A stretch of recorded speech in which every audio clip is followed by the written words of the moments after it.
नमस्कार.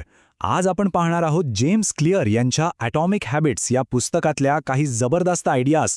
यातली सगळ्यात महत्त्वाची गोष्ट म्हणजे कसे अगदी छोटे छोटे बदल जे सुरुवातीला लक्षातही येत नाहीत ते पुढे जाऊन खूप मोठे अविश्वसनीय परिणाम घडवू शकतात. चला तर मग सुरू करूया. जेम्स क्लिअर एका जबरदस्त गोष्टीने सुरुवात करतात. ते म्हणतात की सवयी म्हणजे स्वसुधारणेचे चक्रवाढ व्याज. जसा पैशांवर चक्रवाढ व्याज मिळतं ना, अगदी तसंच आपल्या सवयींचं असतं. मग त्या चांगल्या असोत की वाईट, त्या वेळेनुसार वाढतच जातात. आजची एक छोटीशी सवय कदाचित काहीच वाटणार नाही, पण वर्षानुवर्षे तीच सवय आपल्या आयुष्यात जमीनास्मानाचा फरक आणू शकते. तर मग ही वाढ नेमकी होते तरी कशी? इथेच एक गंमत आहे. छोट्या फायद्यांमागे एक आश्चर्यकारक गणित दडलेलं आहे. हे समजून घेण्यासाठी एक विमानाचं उदाहरण घेऊया. विचार करा, एक विमान लॉस एंजेलिसवरून न्यूयॉर्कला जायला निघालंय. आता टेक ऑफ करताना पायलटनी अगदी फक्त 3.5 अंशाचा फरक केला, म्हणजे विमान थोडंसं दक्षिणेकडे वळवलं. सुरुवातीला हा बदल कोणाच्या लक्षातही येणार नाही, पण हजारो किलोमीटरचा प्रवास संपेल तेव्हा काय होईल? ते विमान न्यूयॉर्कला नाही तर थेट वॉशिंग्टन DC मध्ये उतरेल. आपल्या सवयींचंही अगदी असंच आहे. आता विचार करा की आपण ठरवलं रोज फक्त 1%, अगदी फक्त 1% स्वतःला सुधारायचं.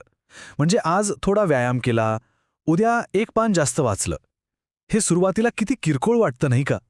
एका दिवसात तर काही मोठं घडणार नाही. पण खरी जादू इथेच आहे, चक्रवाढ व्याजाची. जर रोज 1% सुधारणा केली तर वर्षाच्या शेवटी काय होतं माहितीये? तब्बल 37 पटीने जास्त चांगली स्थिती गाठता येते. हो, 37 पट. हा जो छोटासा पण सातत्यपूर्ण प्रयत्न असतो ना, तोच इतक्या मोठ्या बदलाचं कारण बनतो. पण मग अनेकदा आपल्याला निराशा का येते? आपण मेहनत करतो पण काहीच बदलत नाहीये असं वाटतं. याचं कारण आहे सुप्त क्षमतेचं पठार. म्हणजे हा तो काळ आहे जिथे प्रगती तर होत असते, पण तिचे परिणाम अजून दिसायला सुरुवात झालेली नसते. आणि मग आपल्याला वाटतं की आपले सगळे प्रयत्न वाया जात आहेत, पण तसं अजिबात नसतं. हे अगदी बर्फाच्या खड्यासारखं आहे. समजा एका खोलीचं तापमान 28 डिग्री आहे, 29, 30 काहीच होत नाही. बर्फ तसाच राहतो. पण जसा पारा 32 अंशांवर पोचतो तसा बर्फ वितळायला लागतो. मग तो 1 अंश इतका महत्त्वाचा होता का? नाही. त्याआधी वाढलेला प्रत्येक अंश महत्त्वाचा होता. आपले प्रयत्न असेच साठत राहतात आणि योग्य वेळी त्याचे परिणाम दिसायला लागतात. पण ही प्रगती साधायची कशी?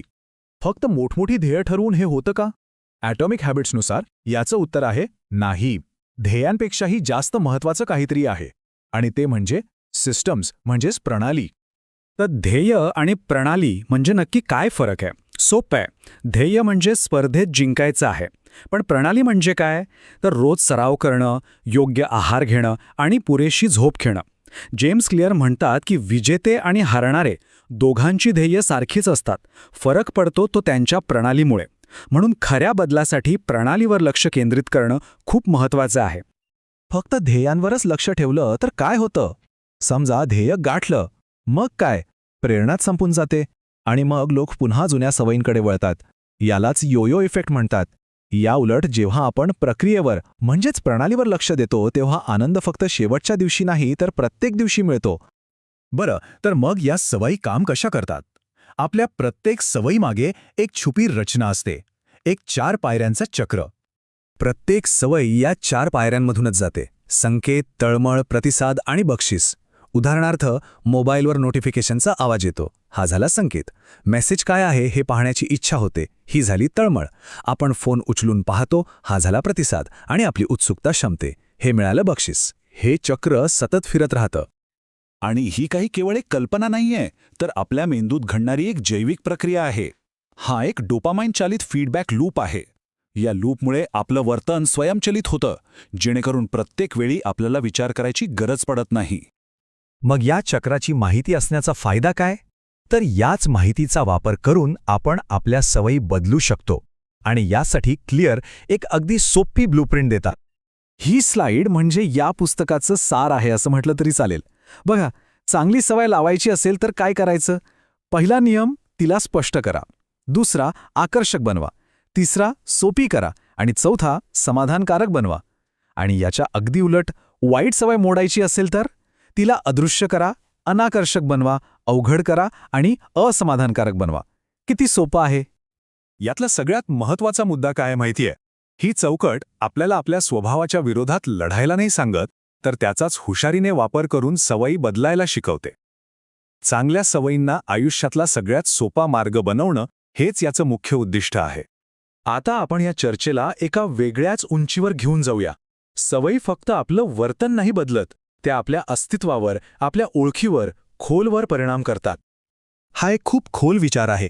आपल्या सवयी फक्त आपण काय करतो एवढ्यापुरत्या नसतात, तर त्यातून आपण कोण बनतो हे ठरतं. म्हणजे जर एखादी व्यक्ती रोज लिहिते, तर ती केवळ लिहिण्याची कृती करत नाही, तर ती एक लेखक बनते. आणि ही कल्पना किती सुंदरपणे मांडली आहे बघा.